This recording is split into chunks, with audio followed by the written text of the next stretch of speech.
ओम श्री सरस्वत्यै नमः। नमस्कार। 98अधिक-300तमी कक्षा। विषय हमारा सूत्र चल रहा है अव्ययम विभक्ति समीप समृद्धि। इस प्रकार काफ़ी लंबा है। वचनेषु 216। कल की कक्षा में हमने विभक्ति वचने इसका जो पहला भाग है उसके आधार पर अधिस्त्री सूत्र की व्युत्पत्ति देखी है।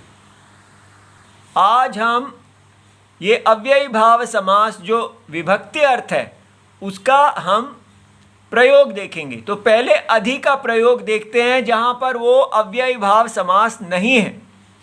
तो अधि जो अव्यय है ये सप्तमी अर्थ में है। तो धातु के साथ उपसर्ग में अधिरोहति, अधि उपसर्ग, रूह धातु और अ और ति प्रत्यय, उगना, ऊपर उगना। ठीक है। तो वृक्षः अधिरोहति तत्पुरुष। अब ये तत्पुरुष समास नहीं है। तत्पुरुष समास के प्रथम पद के रूप में यहाँ अर्थ है मुख्य, प्रमुख, प्रधान। तो अधिदेवता, अब ये स्त्रीलिंग है, प्रमुख देवता। और इसी प्रकार व्यतिरिक्त, फालतू, अधिदंतः, अध्यारूढ़ः दंतः। ठीक है।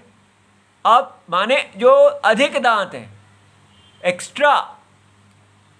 अब है अधिकरण के साथ किसी वस्तु पर प्रभुता या स्वामित्व प्रकट करते हुए अधिभुवि रामः।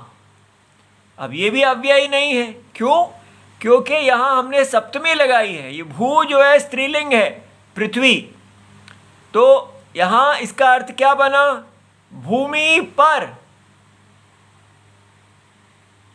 स्वामित्व रखने वाले हैं राम। ठीक है। तो अधि भुवि रामः, कितना विचित्र अर्थ है। तो ये हमने आपटे शब्दकोश में से लिया है। अब ये देखिए गौतम धर्म सूत्र में एक विचित्र समास है 1536। तो प्रथम प्रश्न, पंचम अध्याय और 36 श्लोक। अधिवृक्ष सूर्य। तो इसका अर्थ क्या बनता है? वृक्षाणाम ऊपरी। तो यहाँ अधि का अर्थ ऊपरी है। यदा सूर्य, तो सूर्य जब वृक्षों के ऊपर होते हैं। सह अधिवृक्ष सूर्य कालः। तो अधिवृक्ष सूर्य का मतलब काल है। तो माने मध्य अन्नः। और या इसको अथवा वृक्षाणाम उपरि सूर्य रश्मयः यदा भवन्ति स कालः सायंकालः। तो इसको सायंकाल या मध्यकाल, मध्याह्न काल जो है वो दोनों कह सकते हैं। अब हम देखते हैं अव्ययी भाव समास के प्रयोग। तो पहला ये सब भगवत गीता जी में से है। स्वभावः अध्यात्मम उच्यते। भगवत गीता 8वां अध्याय 3रा श्लोक। तो स्वभाव अध्यात्मम कहा जाता है। तो पहले तो समझना है कि ये नपुंसक लिंग है, लेकिन इसका समान अधिकरणम पुल्लिंग के साथ है। तो जब भी इसका प्रयोग करना है ये नहीं देखना कि इसके समान अधिकरण में जो शब्द है वो भी नपुंसक होना चाहिए। तो स्वभाव अध्यात्मम कहा जाता है। तो क्या चीज़ है अध्यात्मम? आत्मानम। तो पहले अध्यात्मम में जो आत्मा शब्द लिखा है उसका मतलब है देहम। ठीक है। तो आत्मानम का मतलब देह को अधिकृत्य भवति, जो देह को अधिकार करके होता है। कितनी विचित्र बात है। हम कहते हैं अध्यात्म विद्या तो सोचते हैं आत्मा की विद्या, लेकिन ऐसा नहीं है। माने जो देह को अधिकार करके है वो, उसको हम अध्यात्म कहते हैं। तो वो कौन है जो देह को अधिकार करके है? देहम अधिकृत्य वर्तते प्रत्यगात्मतया प्रवृत्तम। प्रत्यग माने सबसे अंदर रूप की तरह जिसको प्रवृत्तम अलग किया जाता है। वो कौन है? परमार्थ ब्रह्म अवसानम। तो कैसे आप देखेंगे कि देह आत्मा है, लेकिन विचार करेंगे नहीं नहीं, देह से ज़्यादा व्यापी तो इंद्रियां हैं, तो इंद्रियां आत्मा हैं, लेकिन इंद्रियों से अधिक व्यापी कौन है? तो वो तो बुद्धि है, मन है, मन से और व्यापक बुद्धि है, बुद्धि से और व्यापक अव्यक्त है, अव्यक्त से और व्यापक और कुछ नहीं है, फिर आत्मा ही है। तो वो कौन है? परमार्थ ब्रह्म अवसानम, वहाँ रुक जाना है। वो जो वस्तु है उसको स्वभाव कहते हैं, तो वो स्वभाव अध्यात्मम उच्यते। तो ये बात समझ में आई कि अध्यात्म विद्या जो है वो देह से संबंध रखने वाला जो प्रत्यगात्मा है उसको कहते हैं अध्यात्मम।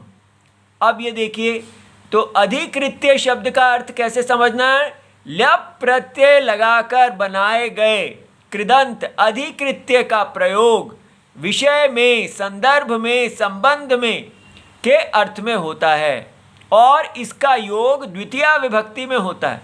तो जब भी आपको अव्ययी भाव का विग्रह वाक्य अस्वपद विग्रह देना है, क्योंकि अव्ययी भाव नित्य समास है, तो आप अधिकृत्य का प्रयोग करेंगे तो जिसका अधिकार है उसमें द्वितीया विभक्ति लगाएंगे।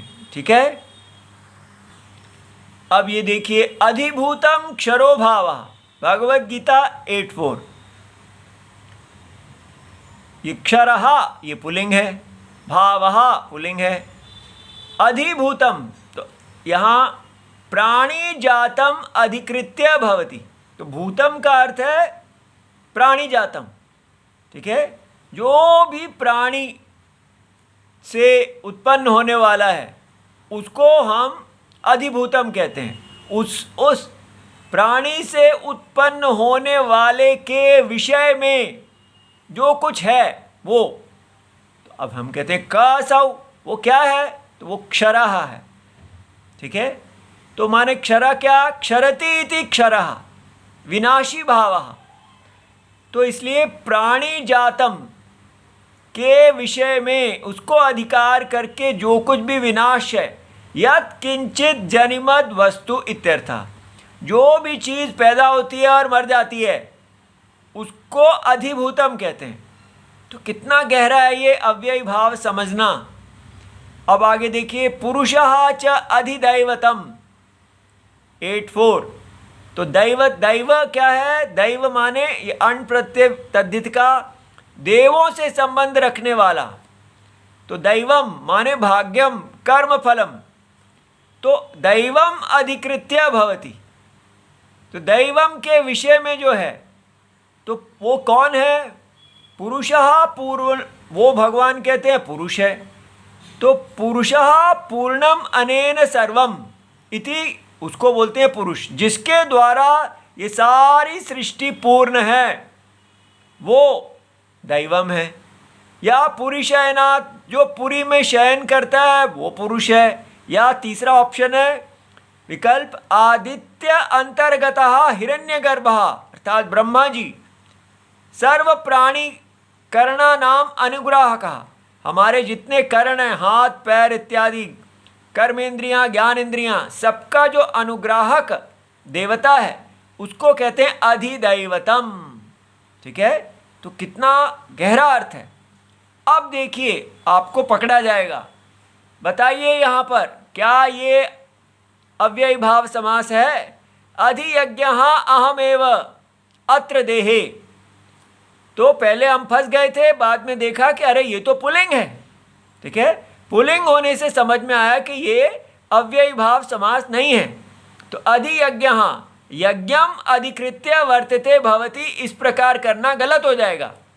तो भगवान शंकराचार्य जी क्या कहते हैं? अधियज्ञः सर्व यज्ञ अभिमानी देवता विष्णु आख्या यज्ञो वै विष्णु इति श्रुते। ठीक है, उन्होंने सीधा उस देवता को कहा, सा ही विष्णु अहमेव अत्र अस्मिन् देहे, इस देह में वो विष्णु मैं ही हूँ। यह यज्ञ, जो यज्ञ है, तस्य अहम अधियज्ञः, उसका मैं अधियज्ञ हूँ। यज्ञों ही देह निर्वर्त्यत्वेन देह से सिद्ध होने वाला यज्ञ देह समवायी, सदा देह के साथ संबंध रखने वाला है। इति देह अधिकरणः भवति, तो देह जिसकी अधिकरण है इसलिए उसको अधियज्ञ कहा। इति सर्वं शिवम प्रणाम।